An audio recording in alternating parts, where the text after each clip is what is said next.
Hey guys, it's James, and this is my monthly vlog. This one's for December, so I hope you guys had a good holidays, good New Year's, and all that jazz. Mine was pretty okay. If you don't know, my monthly vlog is where I talk about the games I've played, the books I've read, the shows and movies I watched, and anything else that comes to mind. December was kind of a weird month because of the holidays and all that jazz. I did end up playing some games. They're a bit older though.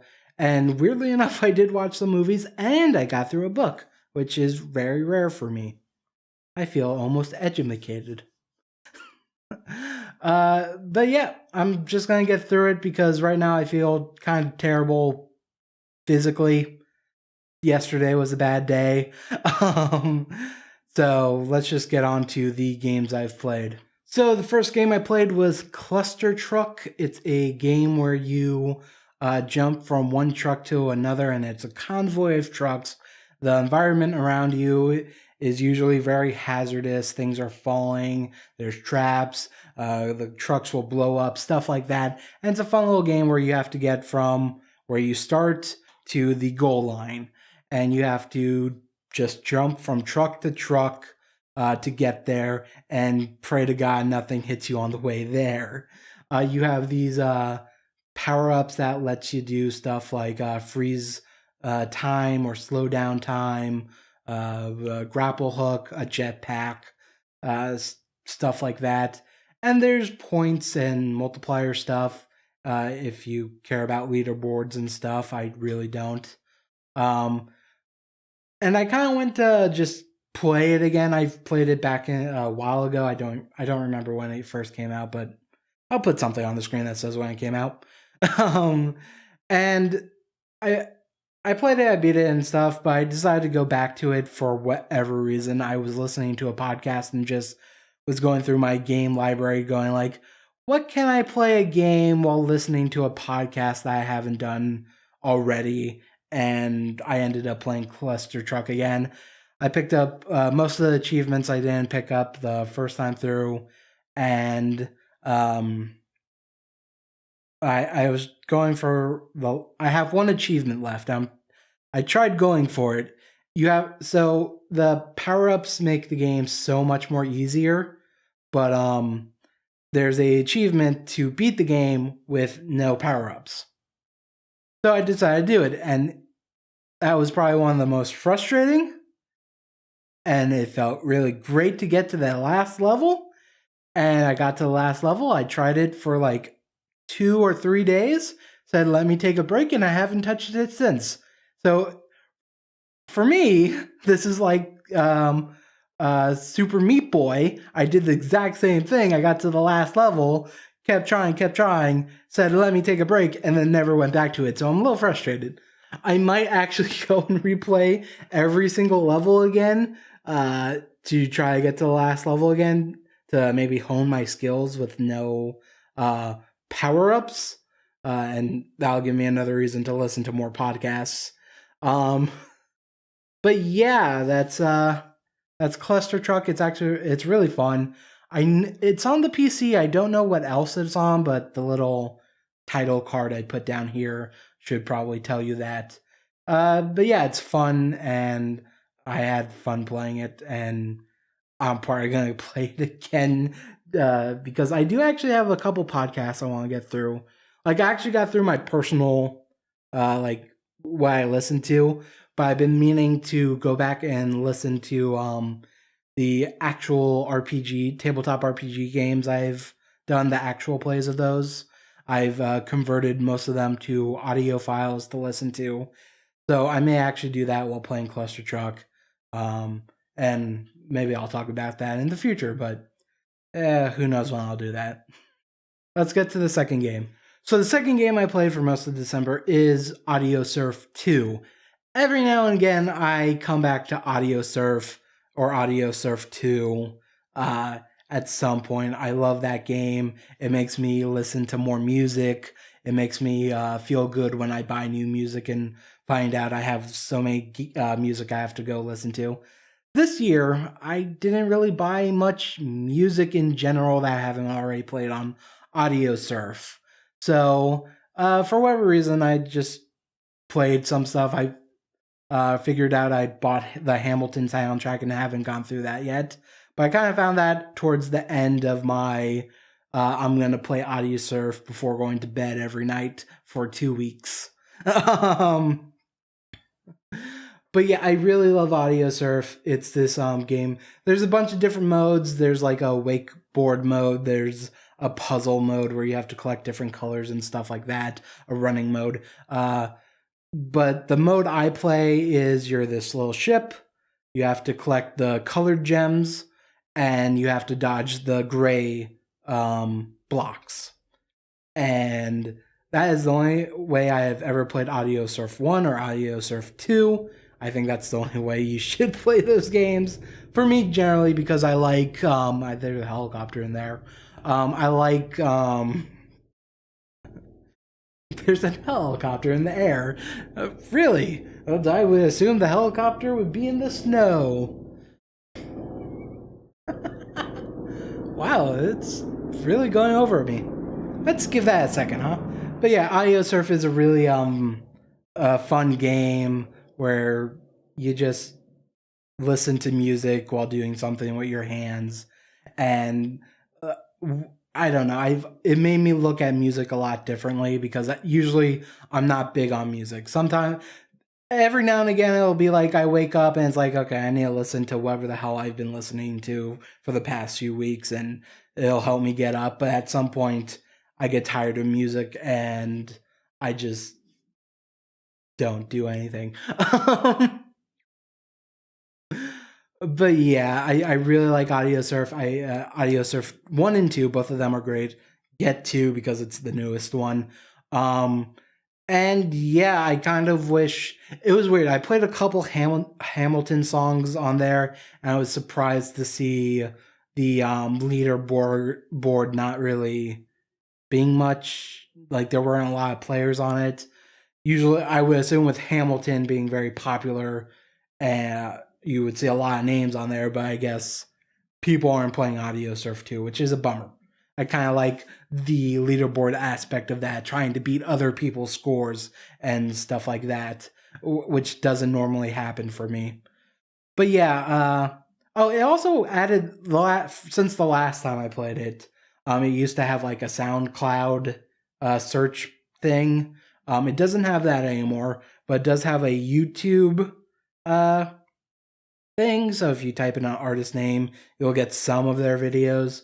It's a bit weird because not all the videos show off, just a couple of them for whatever reason. But you can actually go into your browser, pick a song from YouTube, put it into Audiosurf, the URL for it onto Audiosurf, and it'll create a track from the music. But it's good. I like it a lot, but it just made me realize how I don't really like music videos. They always do something in the middle where the music stops and it's like does something stupid, like, I don't know, like it was trying to do an acting thing. I don't know. I just found I realized I recently found this artist called Aminé. Go check out some of the songs. Carolina, Spice Girl, and Wedding Crasher Yellow. I like all those songs. So I ended up playing a couple of his songs on Audiosurf through the YouTube thing because I haven't had money to buy his album, sadly. One day I'll probably have to get a job.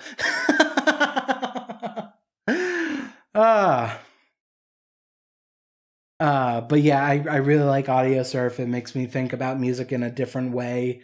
And yeah, go check it out if you haven't heard about this game and you like music. Even if you don't like music, if you have like a couple albums or something, like it'll give you another reason to go re-listen to them, in all honesty. The only thing I'm trying to think of is what else to say. It's a really fun game. So whatever track is playing right now, I don't even remember, but it's from Death Note musical, and I'll put a little thing on the screen to say what the video I'm playing right now, what song that is, to give you an idea. because I'm not going to have the song playing because copyright. So the third and final game that I played during December that I remember playing is the Darwinian Project, and I'm going to double check my notes because that doesn't sound right. Darwin Project, the Darwin Project. So this is a game that's in alpha or beta. I can't remember which. My friend got some codes for it, and they did like a weekend thing where you get to play. And it's one of those battle royale games, but instead of having like hundreds of players, it's like 10 players. The arena is much smaller. It's broken up into like 9 or 10 different areas. Each person starts out in a different area, and you have to collect resources. It's in this whole snowy area. So you have to collect resources to stay warm, make fire, make furs, stuff like that. You have a bow and arrow and like a melee weapon. So you have to find resources to upgrade those, to make more arrows, to sharpen your melee weapon, stuff like that. And then you just kill whoever you see. And it was actually a lot of fun. I didn't expect it to be as much fun as I thought, because I played the Fortnite Battle Royale because that's free. I haven't tried PUBG or anything like that because I'm poor. God damn it. I'm not really poor, but yeah. And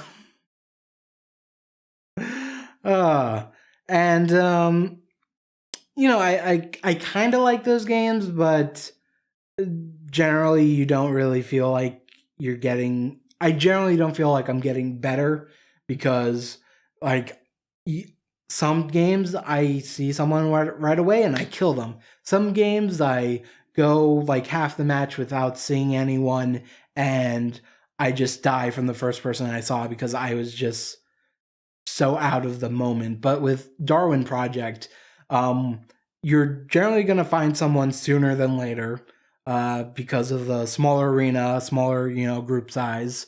There's only so many places you can go.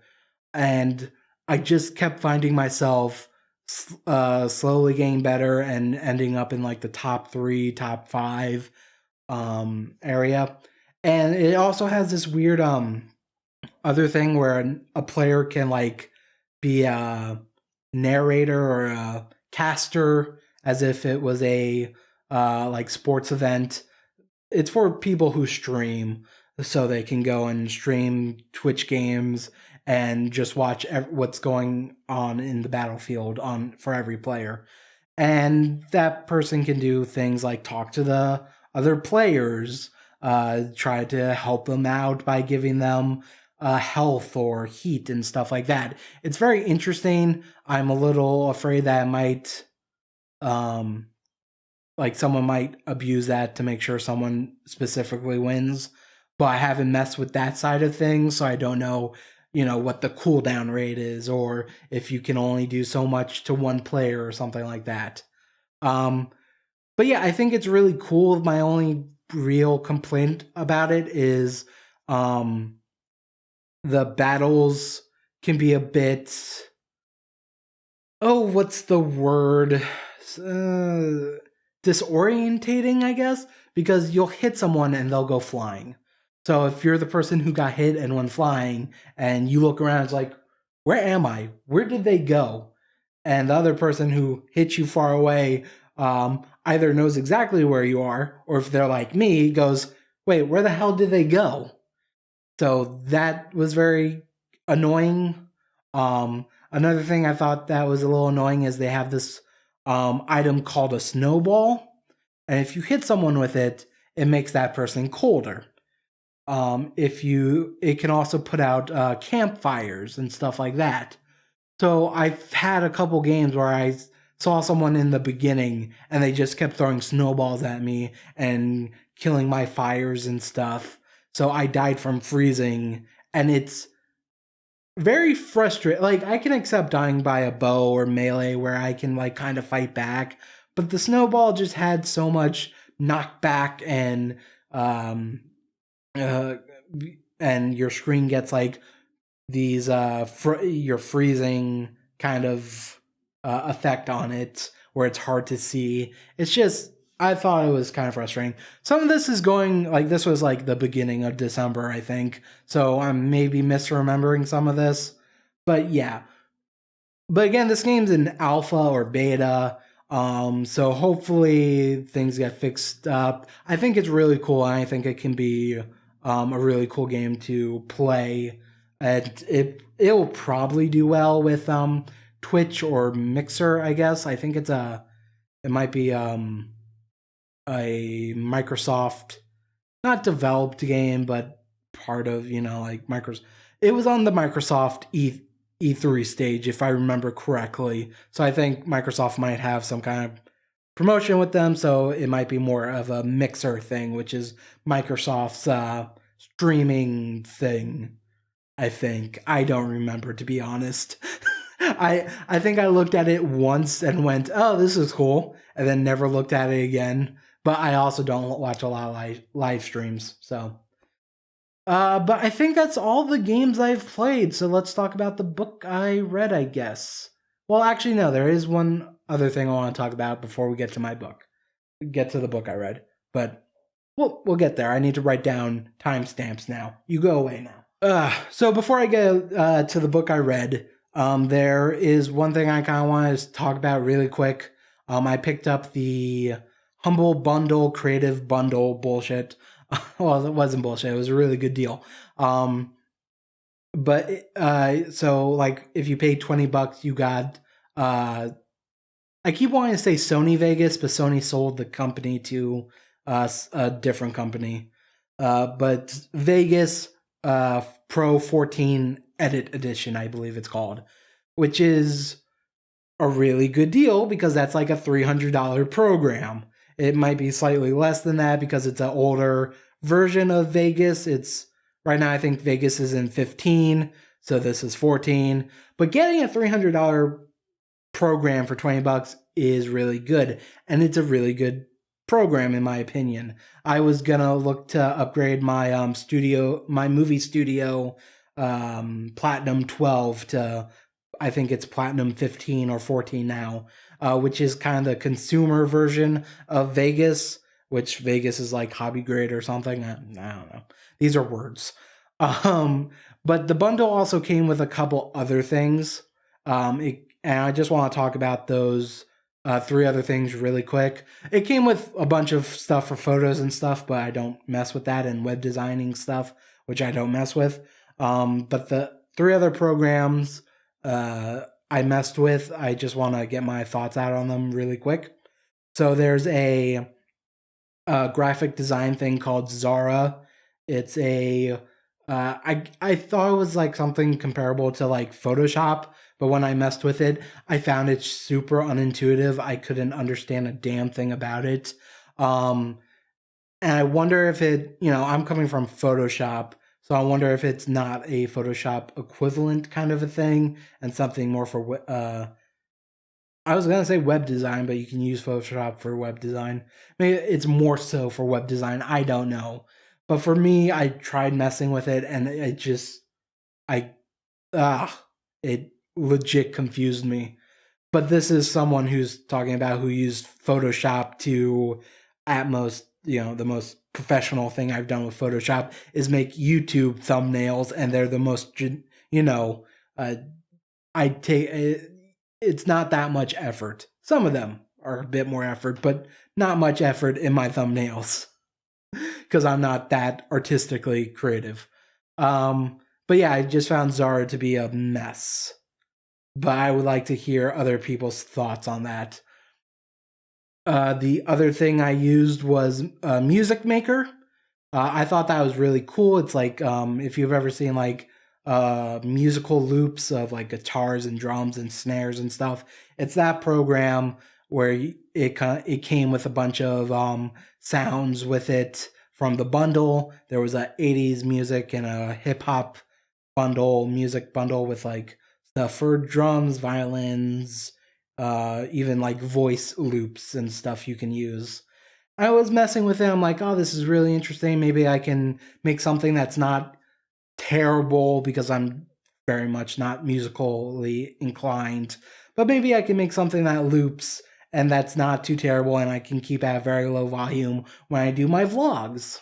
That way it can kind of masks some of the audio quality of these things. And then I just kept looking into the music maker stuff, and you can't use it for commercial projects. For example, a YouTube channel that has ads. So that thing was completely useless. Instead, like, you got the bundle, you got the like 80s and hip hop bundle with the music maker stuff, and it was just really odd to me that instead, like, you can only use it for personal use. There's another website where you can buy the exact things you just got, but you have to pay a higher price to be able to use them for commercial projects. And you have to go to this completely different website to get them. And I tried like reading the like legal documentation to see, like, because one of them was like a Stranger Things music bundle thing for this thing. I'm just like, well, that's probably not allowed to be used commercially at all if this is a legit licensed project. But it was there, but like when you click on, learn more about this license, it's this weird, legal terms and stuff. And looking at one and then looking at like the hip hop one, they were very different legal notes, and I couldn't wrap my head around it, which is really annoying. So I uninstalled Music Maker the second I found out I couldn't really use it for anything other than personal use, and I don't even know what that means anymore. Because most of the stuff I do now, I just share onto YouTube. And the last program on there that I thought I could talk about was this thing called like Magica sound cleaning program. There'll be like pictures or something to show what I'm talking about. Excuse me. And you pretty much just put videos or WAV files or whatever you have, and it has like digital knobs for de-esser, enhance, all these other like presets and things. And it's interesting. When I first saw it, I was just like, I could just do a lot of this with Audacity or with Vegas. But there was a setting on there that I saw that was very interesting that got rid of like fan noise. And so there's a video I did where an actual play video with me and my friends who played the 7 circle gumshoe scenario. The second video of that had a bunch of bad noise because the way I had the mic placed and I had a fan going because we lived in Florida and it gets hot and I didn't have a ceiling fan. The fan was hitting the microphone, which made this annoying noise every like 10 or 30 seconds. And I put it through there and I gave it a quick listen and went, this is not bad.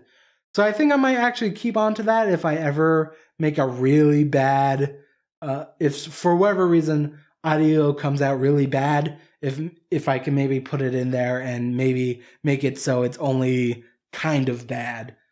But I have to re-listen through that that audio fully, and that's like an hour or two of audio. So we'll see. Anyway, let's talk about the books. I mostly talked about this because just in case they do the bundle again, or if they if you ever see these programs in the wild for whatever reason, those are my thoughts. So if you want to buy them or not buy them, now you know what at least I think about them. So let's get to the one book I read. If you haven't watched my New Year's resolution, I talked about how I wanted to read more in general. I picked up a book for myself for Christmas. Well, no, my mom gave me a gift card for Amazon. I used that Amazon gift card to get a book. Well, a couple books. But the one I got was Death Note, Another Note, The Los Angeles BB Murder Cases. This is a book. It's a book. It's on manga. disregard that photo you just saw. It is a novel based on Death Note. It's a prequel that deals with L dealing with this murder case having in Los Angeles.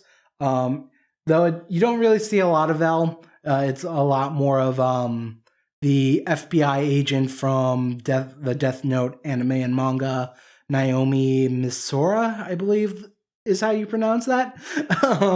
She is the ex FBI agent who was married to the FBI agent that was investigating Light on behalf of L, and who died and blah blah blah blah blah. In the manga, they briefly mention that L knew Naomi, and this is how they knew each other. It's a pretty good book. I actually enjoyed it a lot. It's not that long. Let me double check the page count here. It's 76 pages. 176 pages. It's actually quite nice. This white piece comes off for whatever reason. So it's a nice little hardcover. It has like a material-esque book cover. I don't know how to define that. And yeah, I kind of liked it a lot. Oh, I also love books that come with a ribbon like this. It makes life so much easier. But yeah, the book is written as if Mello was writing it. He was pretty much L apparently told Mello some stories, and he kind of wanted to write it down before he dies. Mello wanted to write down the stories before he dies because he wanted to make sure, like, Nier. Again, if you've never watched Death Note, you don't know what the hell I'm talking about, but that's fine. He wants Nier to find the book and be jealous that Mello knew more about L than him. And I kind of feel like it didn't really have to do that, because it kind of got weird at some points, because there's a lot of like the book saying like I'm screwing up her name already. Naomi is thinking about this, or Naomi did this, and the only person in that scene is Naomi. And it's just like, well, Mello, how the fuck did you know this was happening? Like, did L just have... I mean, it's possible L had her cell phone turned on, the microphone turned on all the time and heard everything. It's possible, but that doesn't explain how he knows what the hell she's thinking. I mean, they are ultra geniuses, so maybe whatever. So because of that first narrative thing of going like, I'm Mello, fuck you, Nier, I'm not going to write this like a regular novel, and then it goes into be like, Naomi was laying in bed after a hard night of working, and it's just like, what? But it's pretty much a murder mystery. People are dying in LA. It's not even a lot of people. It's like 3 people die. And you find out, pretty much L decides to look into it for his own reasons, hires Naomi to be his person, who can go to the crime scenes and stuff. It talks about like why L is secretive and why L would choose someone and stuff like that, which is really interesting. And someone sent me a message? This never happens. It's Discord. That's depressing. I should really mute that.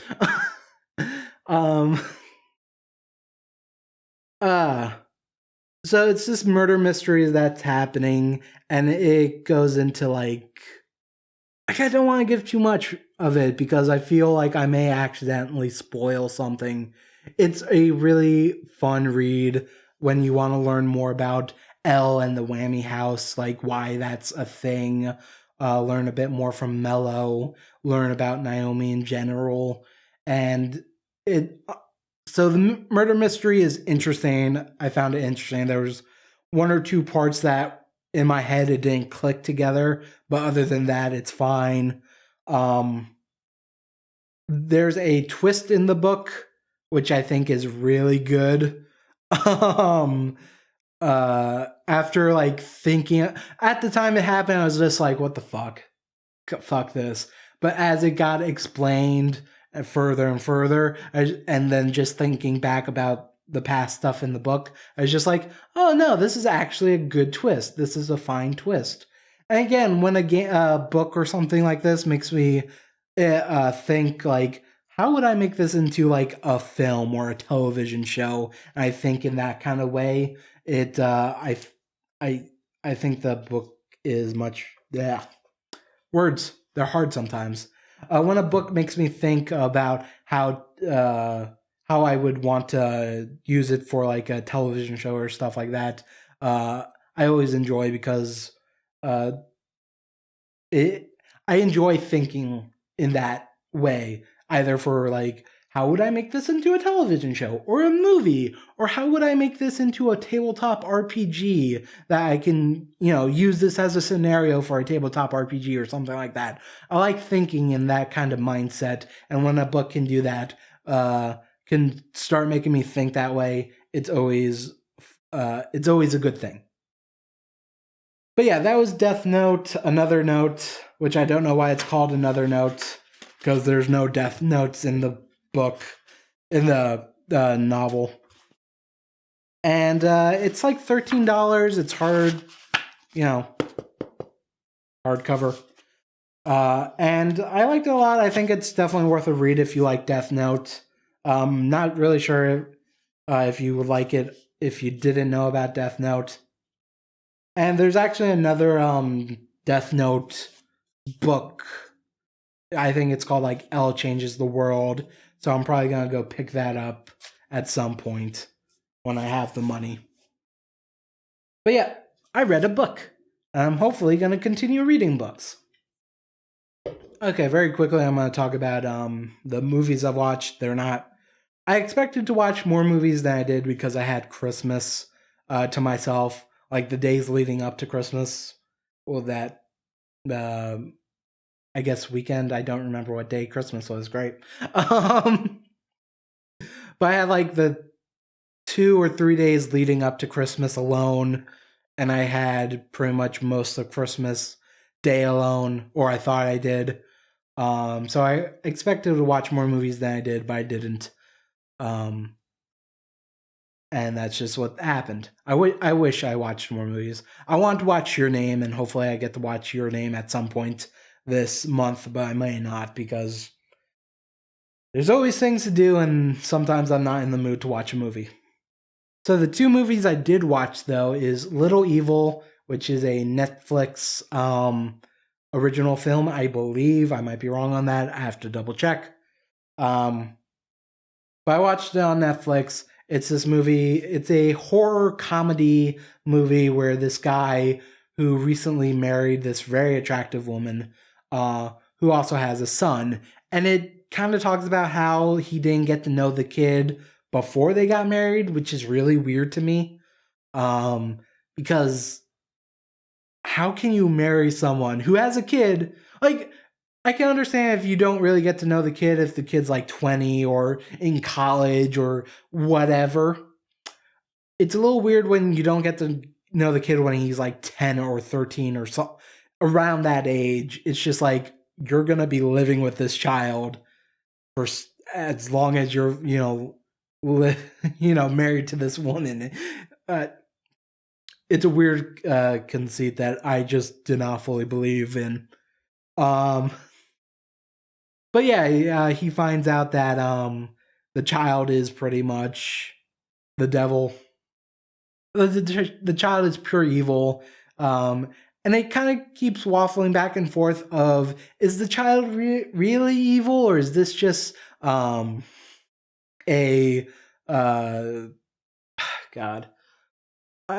Sometimes I have words to explain what I'm feeling.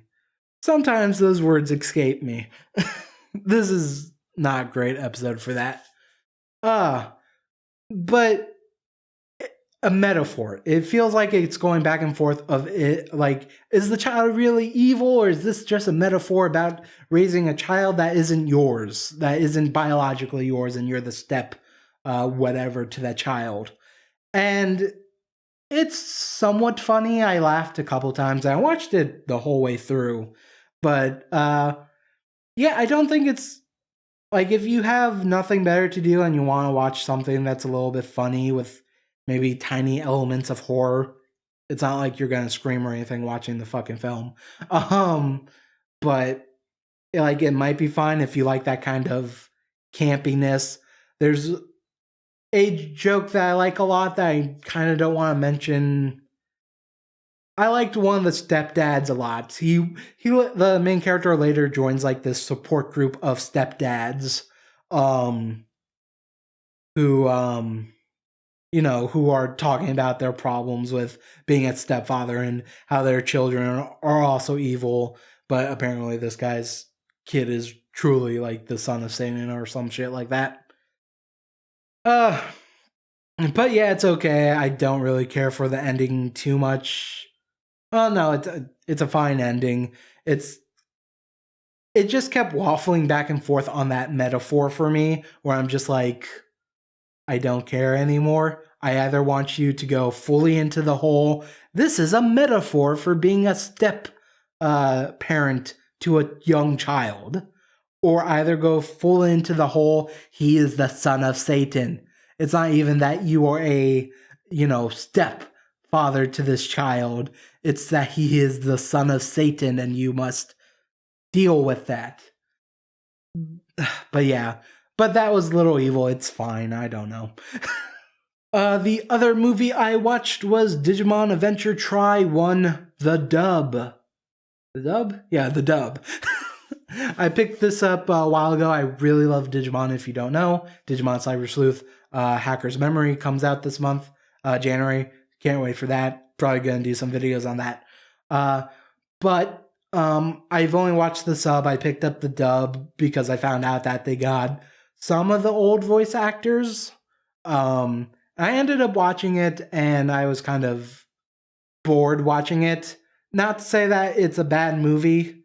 I just think because I knew everything was happening. The first movie to Digimon Adventure Tri, which is like gonna be like a 5 or 6 movie thing. The first movie does a good job of setting up for the rest of the plot. But watching it again, it's not like I gained any additional information or went, oh yeah, from the other movies, this was a reference to or this was foreshadowing this stuff happening. No, I didn't really get any of that. As for the voice acting, I think it's fine. I think it's really good. It was nice to hear Ty's voice, and it was nice to hear Izzy's voice. I think Izzy was the other one that they got. I don't remember who else they got, because at some point it was just voices, I just kept going like, I know this plot.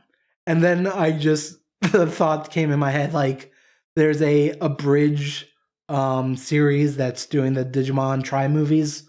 God, who's the YouTuber for that? AzureCrow, I think, or something like that. I'll have a link in the description if you want to go check that out. And I just went, man, that's better than this. Or that's a really good abridged series of Digimon Tri. So, and maybe that's the reason I was a bit bored of it, because I've not only watched the first Digimon Tri movie in, subtitled, I've also watched the bridge once or twice, and then watching the dub, maybe that's why I was bored. I was just like, I've seen all this already in multiple different ways. Not to say the Abridged keeps up with the storyline or anything, but it does, I think it does a good, whatever. You know what? Let's just throw that thought away. We don't even have to think about it. It's a good Abridged. Go check it out if you like Digimon. But yeah, that's my thought on Digimon Adventure Tri. I think I still like the series a lot. I need to catch up on like the last movie or two. I haven't watched them for, various reasons. It's kind of hard to sit down and watch a subbed movie when you're not in the mood. And sometimes you don't know that you're in the mood at the time. But yeah, that's Digimon Adventure Tri. It's fine. The dub is fine. I'll probably buy the rest of the movies at some point in my life. Go to the next. Fade to the next thing, James. Stop looking at this. Go to the next thing. God damn it, James. Fade. Alright, so that was everything I've played, everything I've read, and everything I watched, and all the programs that I tested from that humble bundle that I decided to just throw in there. So I was actually a little surprised. I was looking at my archives on my computer for all the videos I've done last year. And I'm surprised I did every video for every vlog for every month for 2017. And I'm just baffled by that, because not only am I a lazy son of a bitch, I mean, some of these came out late, but still, not only am I a lazy son of a bitch who would procrastinate and then decide not to do a video in general, the fact that I got one for every month is super amazing. But not only that, I also moved from one state to another and was still able to get a video out there, which baffles my head. Like, I don't know how I did that. But yeah, if you haven't watched my New Year's resolution and you like these type of videos, maybe go check that out, as I'm going to talk about some of my goals and some of my fears for 2018 and that for these videos. Right now I'm debating if I'm going to do a vlog for January of this year. Only reason I was saying that is because I've been having kind of a shitty month right now. It's the beginning of the month though. But there's other things on my mind, and it's not like this gets a lot of views in general. And with the way I'm seeing some of my videos this month, I don't think I'm going to get a lot of views on them in general as well, because January is probably a busy month of people trying to get back in the realm of working and all that jazz, going to school and all that stuff. But yeah, if you watched all this, thank you. You're amazing. Seriously, love you. If you haven't watched any of my other videos, go check them out. You might like them as well. And if you do like my other videos, maybe subscribe, hit like, dislike, do all that jazz. Leave a comment if you have something to say. It not only helps people to find my stuff on like web searches. I don't really give a shit about that right now. It's more for me, because when I see people liking my stuff, when I see people commenting on my stuff, it makes my life a whole lot better. Crazy enough. But yeah, or you can do none of that. It's really your life, and if you don't feel comfortable doing any of those things, that's fine. Awesome. Be you. I hope you guys have a really wonderful 2018. And yeah, I think that's everything. Bye, I guess. I'll see you next video maybe in the future. I don't know. Or maybe or maybe nothing will happen. I don't know. I'm just going to keep waving. At some point, this will fade away. Just like everything else. That got weird and depressing and a little bit threatening.